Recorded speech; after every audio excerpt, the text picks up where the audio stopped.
नमस्कार, बिहार समाचार फटाफट में आप सभी पटना बिहार के दर्शकों का स्वागत है। अपने जिले की खबरों के लिए चैनल को सब्सक्राइब कर लें और बेल आइकन को दबाकर नोटिफिकेशन को ऑन कर लें ताकि आपके जिले की खबरें मिले आपको सबसे पहले। और हाँ, कमेंट बॉक्स में अपने जिले का नाम जरूर लिखें ताकि हम आपके जिले से जुड़ी खबरें दे सकें। तो आइए देखते हैं पटना सहित बिहार के सभी प्रमुख जिलों के समाचार फटाफट। जब समय हो कम तो खबरें हो फटाफट, खबरें सभी आपके काम की। खबर फटाफट में आज के हेडलाइंस। सीएम नीतीश ने बिहार में मुफ्त कोरोना वैक्सीन पर रार। शिवसेना का भाजपा से सवाल, बाकी राज्य क्या पाकिस्तान में हैं? बिहार विधानसभा चुनाव में भाजपा द्वारा घोषणा पत्र में ऐलान किया गया कि कोरोना वायरस वैक्सीन पर इसे राज्य में मुफ्त उपलब्ध कराया जाएगा। इसे लेकर विपक्षी पार्टियों ने भाजपा पर हमला बोला है। वहीं अब शिवसेना के मुखपत्र सामना के जरिए भाजपा को निशाने पर लिया गया है। सामना में शिवसेना ने कहा है कि भाजपा बिहार में जाकर चुनावी घोषणा पत्र में वैक्सीन का राजनीतिकरण कर रही है। राज्य में चुनावी घोषणा पत्र में भाजपा का पहला वादा है कि वैक्सीन को लेकर है। शिवसेना ने भाजपा से पूछा कि जिन राज्यों में भाजपा की सरकार नहीं है, क्या वे पाकिस्तान में हैं या फिर इन राज्यों को वैक्सीन देने के लिए पुतिन रूस से आएंगे। चिराग का नीतीश परिवार, कहा शराबबंदी के नाम पर बिहारियों को बना रहे तस्कर। बिहार में एनडीए से अलग होने के बाद से ही लोक जनशक्ति पार्टी लोजपा के अध्यक्ष चिराग पासवान लगातार मुख्यमंत्री नीतीश कुमार पर हमला बोल रहे हैं। शनिवार को चिराग पासवान ने एक बार फिर राज्य में शराबबंदी को लेकर सीएम नीतीश पर हमला बोला है। चिराग पासवान ने ट्वीट कर कहा, शराबबंदी के नाम पर बिहार में लोगों को तस्करी के रूप में लेबल किया जा रहा है। बिहार की महिलाएं खुद को लोगों को तस्करों के रूप में बदले हुए नहीं देखना चाहती। बिहार के मुख्यमंत्री के साथ अन्य सभी मंत्रियों को पता है कि राज्य में बेरोजगारी में वृद्धि के बीच शराब की तस्करी बढ़ रही है। बिहार में चुनाव पिछले 3 चुनावों से अलग है। इस बार बिहार में चुनावी बिसात बीत चुकी है। राजनीतिक चालें लगातार चली जा रही है, लेकिन बिहार के इस बार के चुनाव पिछले 3 बार के इलेक्शन से एकदम अलग हैं।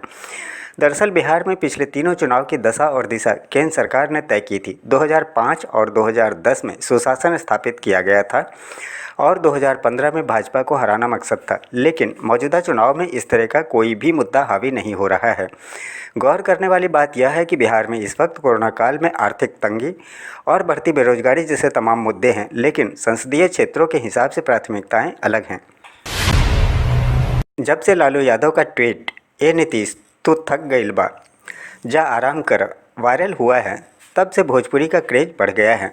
समझ रहे हैं ना बाबा कि नीतीश कुमार के काहे भोजपुरी बोलने की कोशिश की। जब से लालू यादव का ट्वीट, ए नीतीश तू थक गइल बा, जा आराम कर, वायरल हुआ है, तब से भोजपुरी का क्रेज बढ़ गया है। वो नेता लोग भोजपुरी बोलने लगे हैं जो पहले हिंदी और अंग्रेजी बोला था।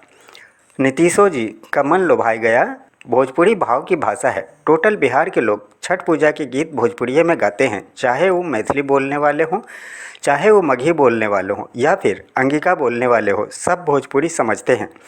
भोजपुरी का जब इतना डिमांड हो तो फिर काहे न कोई बोले। नीतीश कुमार के सर कौन हैं, जिन्हें सीएम कहते हैं सर? बिहार की सियासत के चाणक्य माने जाने वाले नीतीश कुमार के सर कौन हैं, ये रहस्य बहुत कम लोग जानते हैं, लेकिन आपको जानकर और भी आश्चर्य होगा कि वो जेडीयू के ही एक नेता और विधायक भी हैं। नीतीश कुमार अपनी पार्टी के इस विधायक से जब भी मिलते हैं तो उन्हें सर कहकर संबोधित करते हैं।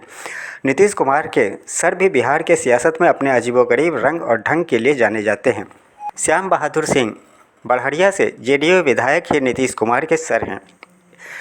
इनकी सीएम नीतीश से जब भी मुलाकात होती है तो वह सर श्याम बहादुर जी कहकर संबोधित करते हैं। श्याम बहादुर सिंह को नीतीश द्वारा सर बोलने के पीछे की कहानी भी बड़ी दिलचस्प है। दरअसल श्याम बहादुर सिंह अपने अनोखे अंदाज के लिए जाने जाते हैं। कभी सार्वजनिक जगह पर शादी ब्याह के मौके पर नाचते हुए दिख जाते हैं, तो कभी बंदर से लेकर हाथी तक के साथ जुगलबंदी करते दिख जाते हैं। कभी थाने का घेराव करते दिखते हैं, तो कभी अपने विवादित बयान को लेकर चर्चा में रहते हैं। नीतीश कुमार तक जब ये खबर पहुंचती है तो वह समझाने की पूरी कोशिश करते हैं, तब वह मान जाते हैं, लेकिन बाद में फिर से वही सब शुरू हो जाता है। एमबीए पास एलजेपी की इस उम्मीदवार की मां सांसद तो पिता जेडीयू से ही एमएलसी। बिहार विधानसभा चुनाव इस बार काफ़ी रोचक बनता जा रहा है। कई दलों के मैदान में आने की वजह से किसी भी उम्मीदवार की जीत का पक्का अनुमान लगा पाना मुश्किल हो गया है। खास बात यह है कि इस बार के चुनाव में कई सीटें ऐसी हैं जहां एक ही परिवार के उम्मीदवारों के बीच कांटे की टक्कर है। कहीं पर सास का मुकाबला बहू से तो कहीं चाचा का भतीजा से चुनावी मैदान में ताल ठोक रहे हैं। कुछ इसी तरीके का समीकरण मुजफ्फरपुर के गयाघाट विधानसभा सीट पर है। यह सीट इन दिनों पूरे बिहार में चर्चा का विषय बना हुआ है। दरअसल गयाघाट विधानसभा सीट से लोजपा की कोमल सिंह चुनावी मैदान में हैं। कोमल की मां वीणा देवी वैशाली से सांसद हैं। कोमल का मुकाबला महेश्वर यादव से होगा। वहीं इनके पिता जनता दल यूनाइटेड कोटे से विधान परिषद सदस्य हैं। ऐसे में कोमल सिंह को चुनाव में जीत मिलती है तो एक ही घर में सांसद, विधायक और एमएलसी होंगे। खास बात यह है कि कोमल सिंह चुनाव प्रचार में पूर्ण रूप से सक्रिय हैं। उनको विधानसभा क्षेत्र में लोगों का समर्थन भी मिल रहा है। तेजस्वी ने सीएम नीतीश से क्यों कहा, अपनी सभा में पब्लिक से ही पूछ लीजिए, जवाब मिल जाएगा। राष्ट्रीय जनता दल आरजेडी ने अपने घोषणा पत्र जारी करते हुए जहां बिहार की जनता से कई बड़े वादे किए हैं, वहीं उनके साथ ही सीएम नीतीश कुमार पर लगातार प्रहार जारी रखा है। इसी क्रम में नेता प्रतिपक्ष तेजस्वी यादव ने सीएम नीतीश के सामने एक और सीधी चुनौती दी है। उन्होंने ये भी कहा है कि अगर यकीन न हो तो अपनी जनसभाओं में अपनी ही पब्लिक से पूछ लीजिए, जवाब मिल जाएगा। तेजस्वी यादव ने इस बार अपने निशाने पर बिहार की कानून व्यवस्था और भ्रष्टाचार को रखा है। तेजस्वी ने ट्वीट में लिखा, मुख्यमंत्री नीतीश कुमार संपूर्ण बिहार में किसी एक ऐसे थाने और प्रखंड कार्यालय का नाम बताएं जहां बिना चढ़ावा यानी बिना रिश्वत के कोई कार्य होता है। अगर मेरी बात गलत है और इसमें कोई संदेह है, भाषण में जरा एक बार पब्लिक से पूछ लीजिएगा, जवाब मिल जाएगा। बिहार में परमिशन और कमीशन का चल रहा खेल, कन्हैया कुमार। जेएनयू छात्र संघ के पूर्व अध्यक्ष कन्हैया कुमार ने चुनाव प्रचार का आगाज करते हुए सरकार पर जमकर हमला बोला है। बेगूसराय जिले के खोदावंदपुर में राजद उम्मीदवार राजवंशी महतो के समर्थन में प्रचार करते हुए कन्हैया कुमार ने कहा कि इस बार आर पार की लड़ाई है। कन्हैया कुमार ने कहा कि इस कोरोना काल में बाहर रहने वाले मजदूरों को जितनी जिल्लत भरी जिंदगी जीनी पड़ी है, यह बिहार की जनता कभी नहीं भूलेगी। इस बार बिहार को बचाने का और भविष्य संवारने का चुनाव है। केंद्र और राज्य सरकार पर हमला बोलते हुए कन्हैया कुमार ने कहा कि अभी के माहौल में परमिशन और कमीशन का जो खेल चल रहा है उसे जनता पूरी तरह देख रही है।